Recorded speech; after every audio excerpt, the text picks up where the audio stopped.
The amount of value that's on UFC 307 is crazy, and I don't see enough people talking about this. The amount of underdogs that I think are going to win on this card that are going to create you generational wealth, this is not financial advice, is crazy. So today we're going to talk about it, starting off with Stephen Wonderboy Thompson versus Joaquin Buckley.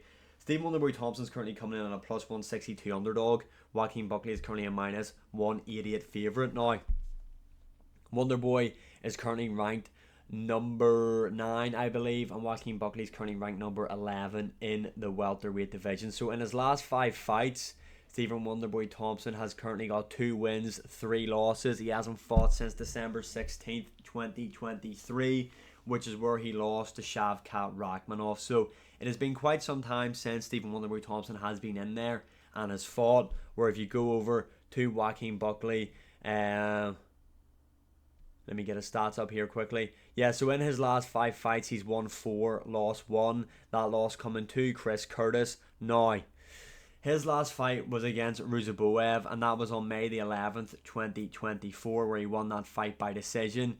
His fight before that was against Vicente Luque, who he got the stoppage win over in the second round. Now, let's just go through a couple of stats here. In the striking, right, Stephen Wonderboy's striking accuracy is 46%. His significant strikes landed per minute is 4.11, right? His takedown defense is 65%. Where if we go over to Joaquin Buckley, he is more accurate in terms of significant strikes landed, coming in at 4.25. His significant strike accuracy is much lower at 36%. Now, this is what I want to talk about. The takedown accuracy, 44% for Joaquin Buckley. Over a 15-minute period, the guy shoots just over 1 takedown a fight, right? And this is the key to this fight right here. Now, is Stephen Thompson getting up there in age? Absolutely. But Joaquin Buckley cannot outstrike him, in my opinion. Like, surely I can't be the only one that's thinking this. Like, Buckley just cannot stay on the feet with Stephen Wonderboy Thompson, even though he is getting old. Like, now, could he knock out Stephen Thompson? Absolutely. Buckley does carry power, but I just don't see him outstriking Wonderboy Thompson. I just don't see him winning that fight that way. And I don't see him being able to take down Stephen Wonderboy Thompson, as I just read through his stats. And let's not forget, Stephen Wonderboy Thompson showed good takedown defense in round 1 against Shavkat Rakhmonov, who I think we would all agree is a better grappler than Joaquin Buckley. I think it is crazy that Wonderboy is an underdog going into this matchup. I think he beats Joaquin Buckley by decision. Yet now my only thing is the age, and the fact that he hasn't fought recently, and his last fight was against Shavkat, so it was he was always going to lose that matchup. He was going in there to lose, let's be honest. Shavkat was a massive favourite in there. The age is the only thing, but at a plus 162 underdog, I think you'd be stupid not to at least take a punt on Stephen Wonderboy Thompson in there.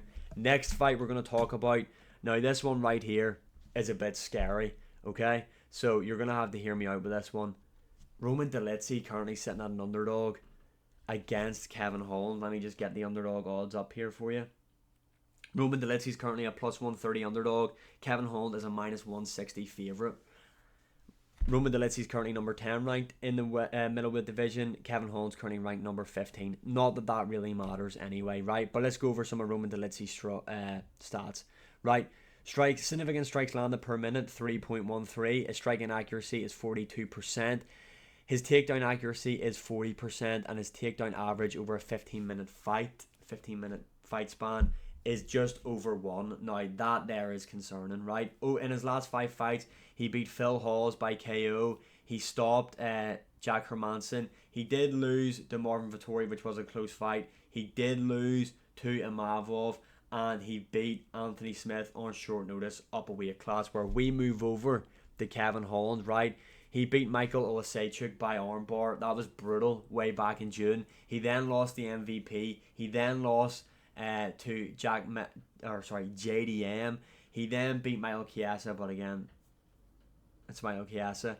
And then he got a win over Ponzinibbio. Right now, a lot of those fights, 4 of his last 5 fights have taken place in the welterweight division. Now, let's go through his stats.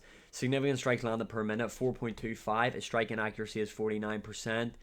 His takedown defense is 54%. Now, This is what I want to talk about here when we're talking about Roman Dolidze and Kevin Holland. Kevin Holland, throughout his career, let's just be honest, has always struggled with grapplers. That is just a known fact. Kevin Holland can very easily be taken down in there, and he does struggle to get back to his feet. Now, he has a Brazilian Jiu-Jitsu black belt, and Oleg Sechuk, he experienced that firsthand. He is dangerous in there with his submission attacks. But Roman Dolidze, in my opinion, like, I don't get how he's not a favourite in this matchup, because he can mix up the grappling. I feel like on the feet he keeps himself very safe. Is he the best striker? No. Kevin Holland is the guy that carries a lot of power in there, and the guy that I would say is the better striker. He's a lot more unorthodox than what Roman Dolidze is, but Roman Dolidze is coming off a good win over Anthony Smith, where he just completely outstruck Anthony Smith on the feet, a guy who is much heavier than Roman Dolidze, and in my opinion technically a better striker than what Kevin Holland is. I feel like with him being not Roman Dolidze isn't a technical striker at all, but he is more technical than what Kevin Holland is. My only worry is, will Kevin Holland land that big shot? But the fact that this is up a weight class, up a weight class for Kevin Holland, sorry, I feel like Kevin Holland is more naturally suited for the welterweight division. The fact that Roman Dolidze can mix it up and mix it up pretty well, I feel like he is gonna just, it's going to be a boring fight where he's going to hold Kevin Holland against the cage and work his takedowns in there and just keep himself very defensively sound on the feet. I don't think he's going to take many risks in there. I think Roman Dolidze is going to beat Kevin Holland, and I think a lot of people will agree with me on that one, to be honest. And finally, one that I think we can all agree on, the legend that is Jose Aldo is going in there against Mario Batista. Let's just go over the odds. Aldo is currently a plus 130 underdog, and Mario Batista is currently a 160 favourite. Hi.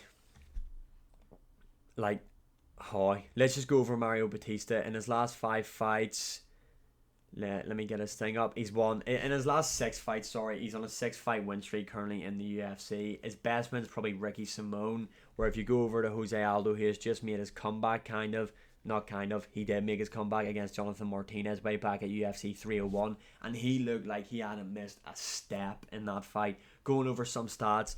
Significant strikes landed per minute for Aldo is 3.63. His striking accuracy is 46%. His takedown defense, which is a massive factor in this matchup, is 91%. Where if we go over and look at Mario Batista's stats, 5.69 significant strikes landed per minute. He is a lot more active than what Aldo is, but he hasn't fought the level of competition that Aldo has. Let's just go. His striking accuracy, 48%. That's good. His takedown accuracy, 44%. And his takedown average over a 15-minute period is just slightly over 2. I don't think Mario Batista is going to take down Aldo in this fight. And if he can't take down Aldo in this fight, he is certainly not beating him on the feet. How Aldo is not the favourite going into this matchup is crazy in my opinion. If you put that as a 3-fight parlay, you're looking at odds of plus 1288. That is mega money to be made there. This is not financial advice. I'm just saying, I think there's a lot of underdog sleeper picks on this card. And these are the options I'm going for. Let me know your opinions in the comments below. And as always, like, share, subscribe, comment, all that good stuff. And I'll see you again in the next one.